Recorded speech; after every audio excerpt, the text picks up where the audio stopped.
What's up, YouTube? It's me, Positively Udo, back at it again, okay? The hair, unkempt, the face, no makeup. You can see discoloration. The car, a hot mess. The trip, leaving the country in 48 hours, haven't packed a damn thing. Excuse me. But coming at you with a video. I'm going to talk a little bit about Lilly Singh's and the tweets that she's making about the Forbes list and how that mentality can keep you from achieving the success that you want. But before I get into that, and if you just want to go straight to that, then fast forward this part. But I want to give you a little bit of an update. Life, YouTube, business, etc. So I just yesterday became officially a YouTube partner. Yes, I'm a YouTube partner. So if you don't know, I did used to be a YouTube partner last year, and then the beginning of this year, they changed the guidelines to you needed 1,000 subscribers and 4,000 hours of watch time. And at the beginning of the year, I had 2,000 subscribers, but I only had like 2,500 hours of watch time. And throughout the year, I was able to increase it to 3,000, maybe 3,200, but I could never get to that 4,000 threshold until that crazy black little girl on Dr. Phil came up on there acting a dang fool, and I exposed her behind. Hopefully she's getting the help that she needs now, but that expose caused me to have 8,000 hours of watch time within a week. Compared to the 3,000 I've been struggling to get for the entire year. So because of that, it took about 2 months for me to get approved to be a partner. So now I can get paid from these videos without you guys having to pay anything, and I get to email YouTube apparently. Whoop-de-doo. So I'm excited about that. And this year 2019, I have very good feelings about it. I'm growing in my business outside of the internet and here on YouTube. I want to grow here on YouTube as well. And I've been watching my friend Chris over on The Rewired Soul grow his channel from 2,000 subscribers earlier this year to now, it's not even the end of the year, he has 43,000 subscribers. And he was able to do that just because he was always putting out content and putting his positive spin on YouTube drama, and like putting his mental health, educating people on mental health using YouTube drama. So I'm like, you know what, let me do the same thing. It worked for my friend Chris. I can't help but comment on crazy stuff anyway, so let me just do this. And for the longest time, I wasn't putting out content because I thought it needed to be perfect. Like I bought my yellow backdrop, I bought my beautiful ring light, I got all that stuff. And then I was like, wait a second, my friend Chris is posting videos. His mic, no bad quality mic, posted in his hotel room, bad lighting, not even color correcting. And people are watching this ish. So you know what? Let me just do the freaking best I can.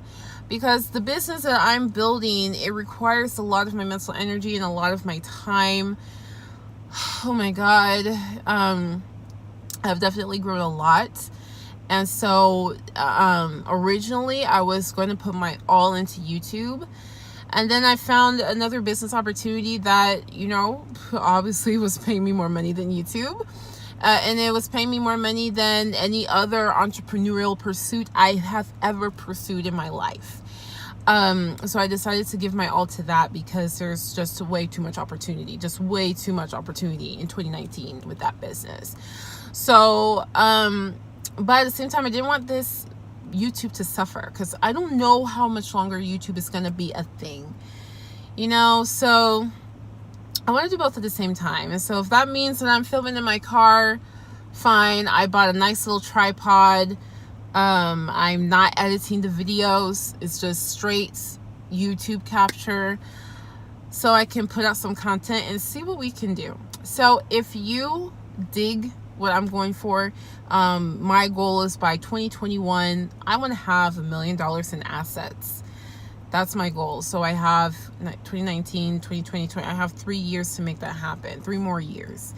I've been working on this since I was 13 years old, and I learned a lot along the way. And I finally, ever since I got into the business I'm in now, I finally have found the environment that I think will finally help me get there, and it's training me to get there. So if you're about that life, you just want success on your own terms, to follow your passions and succeed in it, then subscribe to this channel. Just do it. Subscribe to this channel. Let's grow this thing. So that was 5 minutes of update, but now we can talk about Lilly Singh. So the thing about Lilly Singh is she made this tweet about how she's concerned that there's no women in the Forbes list of highest earning YouTubers. There were no women. It was like a bunch of guys, and the number one earner was this little boy who plays with toys. And she was concerned, and there's backlash. And as you probably know, here on YouTube, on the internet in general, it's trendy to diminish the concerns of social justice warriors. Is trendy to make fun of feminism. And I don't like participating in that kind of stuff because I think that's stupid. I don't like that feminism is a cancer kind of stuff. However, Lilly definitely is portraying a victimhood mentality. And I find it very weird that she made that post, because she's somebody who defeated the odds and became a success herself. She's Indian. When you're Indian, your parents want you to go to medical school. She was gonna go to medical school. She was fighting depression. And despite being an immigrant, brown-skinned woman with depression who was not supposed to go into comedy, and her family was vehemently against it, she ended up on top. She's now a multimillionaire. Okay, so when you achieve that level of success, she's literally, her profession is something that she loves to do, and she makes a killing doing it. Usually people like that, they don't tend to have victim mentalities. So I found it odd that she posted that, because what does it take to be on the Forbes list of top earners on YouTube? It means that, your YouTube channel generated the most ad revenue or something. There's nothing sexist about that. The algorithm is not solving for giving men a leg up. Nothing like that exists. It's literally a computer program. It's not humans who might have, unseen biases. It's a computer.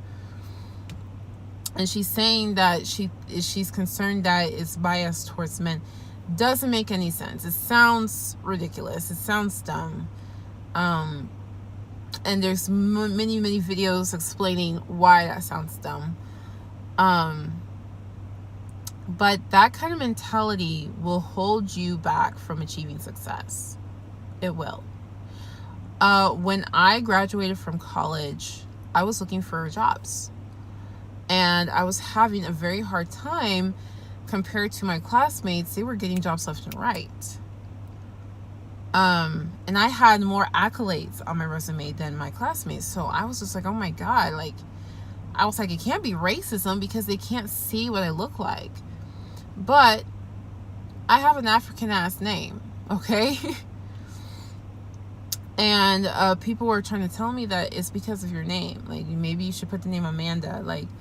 There's xenophobia out there. It's because of your name. It's because of your name. Hey, life isn't fair, and you have a foreign name. People were trying to put that into my head.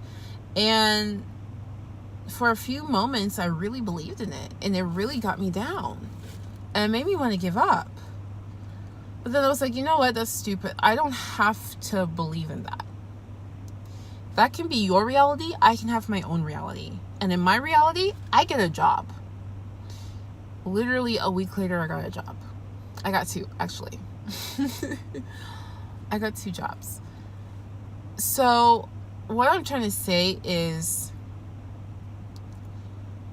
this is not the first time somebody is claiming sexism is preventing them from succeeding. This won't be the last time somebody says sexism, racism, xenophobia, whatever privilege, poverty, disadvantages. Like, there's so many reasons and excuses that you could probably find that you shouldn't succeed. Like, my family doesn't come from money. Nobody in my family's been an entrepreneur. I'm not a good public speaker. I'm an introvert. Like, there's so many reasons. So many things that you can look up statistically. You know, like, statistically, black people, blah, blah, blah, blah, blah. And statistically, blah, blah, blah, blah, blah. Like, there's so much that you can find to disadvantage you. But here's the thing. If you're trying to be a successful person, none of that matters. Number one, to be a success, you know, like, maybe 5% of people achieve success in their life. Like 5%. 5% of people are going to find the job that they just love and they wouldn't change anything in their life, or they have the kind of income that they're looking for to do what they want with their life. Not many people get to do that. So statistically, being a human being already puts you at a disadvantage to making your dreams come true. Okay? So just get that ish out of the way. You are trying to do something that 95% of people will never do. Meaning, you cannot allow excuses that 95% of people use. You don't get to use those. You don't. It doesn't matter. You're trying to break through a barrier that most people will never break through. And most people cannot give you advice to break through it. So let Lilly Singh be an example of how not to think. Do not ever think, well, everybody on that list is a man. The algorithm must be sexist. If you want to be on that Forbes list, you're going to do what you have to do to be on that Forbes list. You get it? It makes sense? It doesn't matter if the odds are stacked against you. The odds were stacked against Oprah. But there's only one Oprah. Right? It doesn't matter what the statistics say. You're not a statistic. You're you, and there's only one you. So statistically, you shouldn't even be here.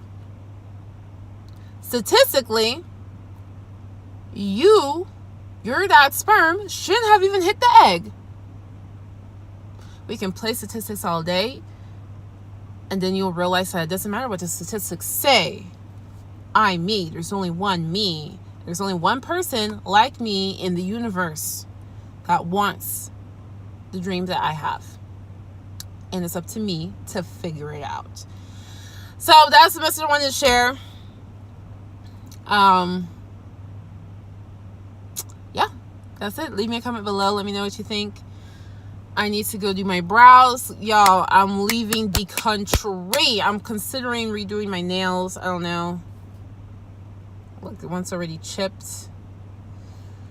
I don't know. But I don't want to spend the time and the money. But I definitely need to do my eyebrows. Oh, I took a Tylenol. This headache is not going away. But special shout out to my patrons over on patreon.com/UDOKA. Appreciate ya. Love ya so much. You're going to help me to grow this channel and make it a little bit more flashy, pizzazzy. And this is the end of the video, but you don't have to say goodbye. I have plenty of other videos. I'm sure they're showing up on the side here or the bottom down there. Or you can just click my channel and check them out. I have plenty of other videos for you to watch for your viewing pleasure. And until next time, much love, much luck. Peace out.